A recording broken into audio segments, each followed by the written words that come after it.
ரிவர்ஸா காட்டுவார். நீங்க பண்ணீங்க ஒரு காரியம் பண்றீங்க, அதுல 99.9% நல்லது, 0.1% கெடுதல் இருக்குன்னு வச்சுக்கோங்களேன். அந்த கெடுதலை அப்படியே எக்ஸாபிளைஸ் பண்ணி எவ்வளவு பெருசா ஊத முடியுமோ அவ்வளவு பெருசு ஊதி காட்டுவாங்க. நீங்க பண்ண நன்மை கண்ணுக்கு தெரியாது, நீங்க பண்ண தீமை மட்டும் எடுத்து காட்டக்கூடிய காலமா இருக்கு. அப்போ பேசும்போது இடமறிந்து சூழல இருந்து பேசணும், இல்லைன்னா பேசாம இருக்க ரொம்ப நல்லது. பேச்சு குறைச்சுக்கோங்க.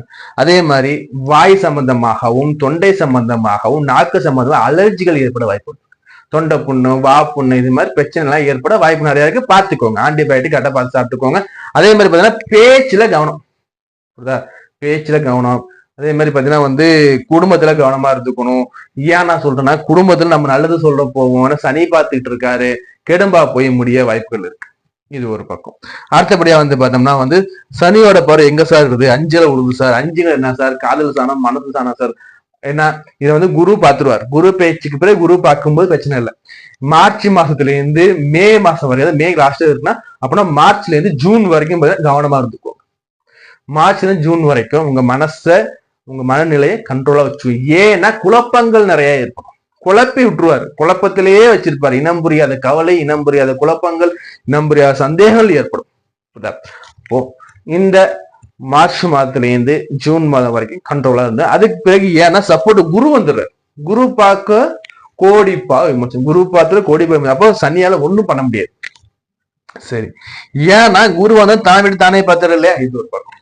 சரி சார், இப்போ சனி குரு வச்சு ராகு கேதுக்கு என்ன சார் பண்ணும்? 2.5 ஆண்டுகள் இதுவும் ரோல் பண்றது இல்லையா? அப்போ இந்த ரோலிங் எடுத்து பார்க்கும்போது ராகு 7க்கு வர, கணவனா இருந்த மனைவி, மனைவியா இருந்த கணவன், இதுல உங்களுக்குள்ள அந்நூன்யத்தை நீங்க பார்த்துக்கணும். ஏன்னா கண்கட்டி வித்தையா இருக்கும். ஏன்னா ராகு அதை நம்ம டக்குன்னு சொல்ல முடியாது. அவரு எங்க உங்க எப்படி இருக்காரு, அது ஏத்த மாதிரி ரியாக்ட் பண்ணுவார். இங்க பாத்தீங்கன்னா 7ஆம் இடம் ராகுக்கு அமரும் போது என்னன்னா வாக்குவாதங்கள் வேண்டாம். ஃபர்ஸ்ட் வெளிநபர் குறுக்கீடுகள் வேண்டாம். புதிய விஷயத்தினா செஞ்சே அடம் பிடிக்க வேண்டாம். ஏதோ ஒரு புதிய விஷயத்தால சண்டை போட வேண்டாம்.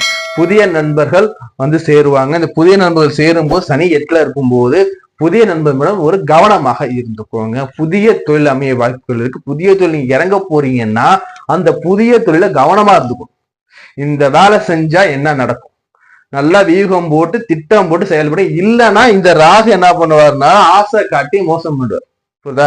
கும்பத்துல ராகு இருக்காரு, சனியோட வீட்டுல ராகு. புரியுதா? அப்படி இருக்கும்போது ரொம்ப கவனமா, எதுல கவனமா இருக்கணும்? கணவன் மனைவி உறவுல கவனமா இருக்கணும், நண்பர்கள் கவனமாக இருக்கணும். அதே மாதிரி கூட்டு தொழில் சுய தொழில் பண்ண போறோம், இன்வெஸ்ட்மெண்ட் பண்ண போனா கவனமா